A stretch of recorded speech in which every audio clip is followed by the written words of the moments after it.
You're not gonna believe what happened when my neighbor, let's just call her HOA Karen, came storming over, demanding I take down my satellite dish.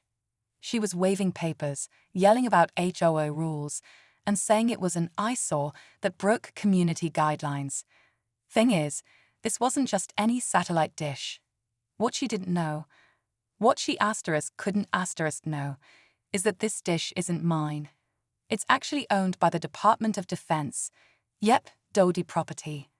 I tried to stay calm, but she kept pushing, threatening fines and even legal action if I didn't remove it immediately. At first, I thought maybe I could explain, reason with her, but Karen wasn't having it. She said she didn't care who owned it. This is my neighborhood, she snapped, and I won't let you turn it into a junkyard. That's when I realized she had no clue who she was messing with or what kind of mess she was about to step into. The best part, I didn't even have to say much. I just made one phone call. Let's just say the look on her face when the black SUV pulled up. Yeah, I'll never forget it. But before I tell you what happened next, you've got to hear how far Karen went before everything blew up in her face. Now, you might be wondering, how did I end up with a satellite dish that's actually military property? Well, it all started when I moved into this quiet suburban neighborhood. It was supposed to be a fresh start, away from the chaos of the city. Everything was perfect at first. Neighbors waved, kids played in the yard, and the HOA seemed like just another friendly group. But soon enough, I started noticing the rules.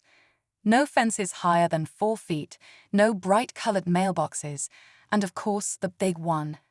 Nothing can stick out or ruin the aesthetic of the community.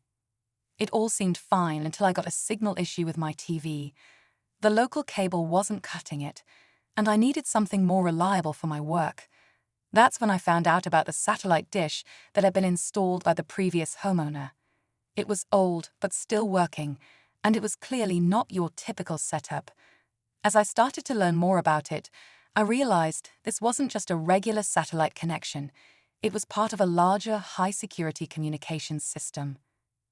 But when HOA Karen knocked on my door, all she cared about was her own perception of what was proper for the neighborhood. She didn't care about any of the backstory, and that's when I decided to make that call. What I didn't expect was the kind of attention this would bring. Who was going to show up in that SUV? You'll find out soon enough. The thing that got me thinking was just how confident Karen was. She walked onto my property like she owned the place, waving her HOA papers like a weapon. I tried to explain to her that the dish wasn't just some random piece of equipment. It had been installed for a very specific reason, something I didn't think she'd understand. But Karen wasn't the type to listen. She kept pushing, talking over me like she was in charge. I'd heard the stories about her before, how she'd threatened fines, even taken people to court for things as small as trimming a tree the wrong way. But this time, I felt something was different. There was an intensity in her eyes, like she had something to prove. And then there was the call I made. I didn't even hesitate. I reached out to the contact I had through my job, someone who dealt with military communications and had the authority to make a few things happen. The way I saw it, if Karen wanted a fight, I was ready to play her game, but on my terms. It was a gamble, but I knew that the minute someone with real power showed up, the whole neighborhood would take notice. As I waited, I couldn't shake the feeling that Karen wasn't just upset about the dish. She had been pushing boundaries for a while, trying to assert control over things that weren't hers to control. The more I thought about it, the more I wondered if there was more to her anger than just aesthetics. Was she hiding something? Or was she just desperate for power in a world that was moving past her? The SUV pulled up just as I was about to walk out. My heart raced. I stepped outside, but before I could even get a word in, the door opened. It wasn't who I expected. A tall, stern-looking man in a suit stepped out, scanning the area with an air of authority. The tension between us was instant. I could see Karen's face freeze, a mix of confusion and fear spreading across it. What was going to happen next? The man in the suit didn't waste time. He didn't even acknowledge Karen at first. He just walked straight past her, scanning the satellite dish as though he was seeing something far beyond its metal frame. His eyes locked on me, and I could feel the weight of his gaze, cold, calculated, like he was sizing me up for something more than just a neighborhood dispute. Karen was still standing there, mouth slightly open, clearly not understanding what was happening. She stammered, "Excuse me, but this is a private property issue, and you're trespassing." But before she could finish, the man interrupted her. "Actually, ma'am, this is a national security issue. Please step aside." The words hit me harder than I expected. National security? My heart skipped a beat. Karen looked like she'd been slapped. Her face turned pale, and for the first time, she seemed to realize that maybe, just maybe, she was in over her head. The man turned to me, his expression softening just a fraction. "Are you aware of the full scope of this installation?" he asked, his voice calm. But there was an underlying tension there too, like a warning. I nodded, trying to keep my cool. I had no idea what was going to happen next, but I could feel the storm coming. Karen was now visibly sweating, her eyes darting between me and the man in the suit. She took a few steps back, clearly regretting pushing this so far. Then the man turned his attention to the dish again, pulling out a small device from his pocket. He pointed it at the dish, and I swear, for a second, I thought I saw a faint glow, like some kind of scanning tech I'd only seen in movies. It was like he was checking for something, maybe even verifying something I wasn't privy to. "Remove the dish," Karen suddenly demanded, her voice shaking. "Now." But the man didn't respond right away. Instead, he simply nodded, his eyes narrowing slightly as if he was calculating his next move. I could feel a bead of sweat drip down my back. Whatever was happening, this was way bigger than just a homeowner's complaint. The air was thick with tension, and I had no idea what was going to happen next. Would Karen get her way? Or was I about to find myself caught in something far deeper than a simple HOA dispute? I could only wait, my heart pounding, as the man in the suit finally spoke again. "Not today." The man in the suit's words hung in the air like a heavy fog, leaving all of us frozen in place. Karen's face twisted in disbelief, but before she could say anything, the sound of a second engine revving broke the tension.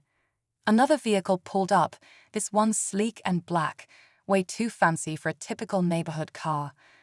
I had no idea what was going on, but everything inside me told me this wasn't just some guy showing up to handle an HOA complaint. Two more suited figures stepped out, walking toward us with deliberate precision. They didn't even look at Karen.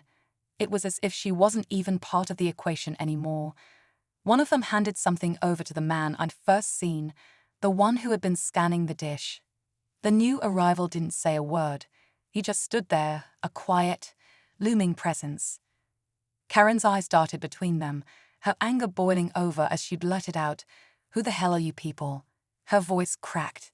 "You have no right to be here. I'm calling the police." The man with the device slowly raised his hand, motioning for silence. "I'm afraid you won't be able to do that, ma'am. You're already on record." On record? I didn't know what that meant, but the words sent a chill down my spine. It felt like I had somehow wandered into something I couldn't get out of, something bigger than just a property dispute. Karen's expression went from rage to pure panic in a split second. Before she could react, the man in the suit looked directly at me, his expression hardening. "I need you to come with us. It's time to discuss this further." My stomach twisted. I had no idea where this was headed, but there was no turning back now. Karen's voice was rising, but the suited man simply raised an eyebrow. "You can either leave quietly, or you can come with us. Your call." I glanced at the dish, the one that had started this whole mess, and something clicked in my mind. The dish wasn't just a satellite for TV signals. It was part of something far more important. But what could it be? And why was Karen so determined to get rid of it? I felt my pulse quicken as I realized that whatever was happening now, it was only the beginning of something much more dangerous. The stakes had just been raised, and I had no idea what I was walking into. I stood there, heart racing, trying to process everything that had happened. Karen was still shouting in the background, her voice growing more desperate. She didn't seem to understand that the situation had escalated far beyond anything she'd anticipated. She wasn't just angry about a satellite dish anymore, she was caught in something far bigger, something that no one in the neighborhood could have ever imagined. The suited man didn't wait for my response. He stepped forward, motioning for me to follow him, and without thinking, I did. Karen was left standing there, her face a mix of fury and disbelief, but I couldn't focus on her. I had to figure out what was going on. The two other agents, if that's what they were, flanked me as we walked towards the black SUV.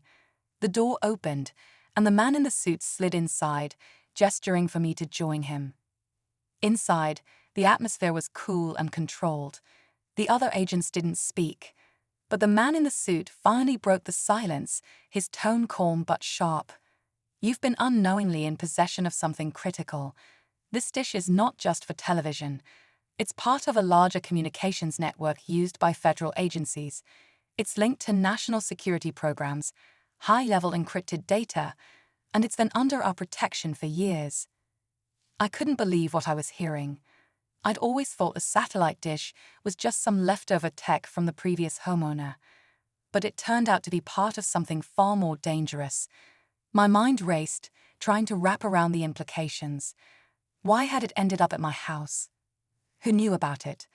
And why had Karen been so determined to have it removed? Before I could process that, the agent turned to face me fully, his eyes locking onto mine. You're not just an innocent bystander, though. You've been flagged. You've been part of a test for a new security protocol, and we've been monitoring you. The words hit me like a ton of bricks. Monitored? Why? I could barely get the words out. His expression softened just for a second. You didn't know this, but you've been under surveillance for the last 6 months.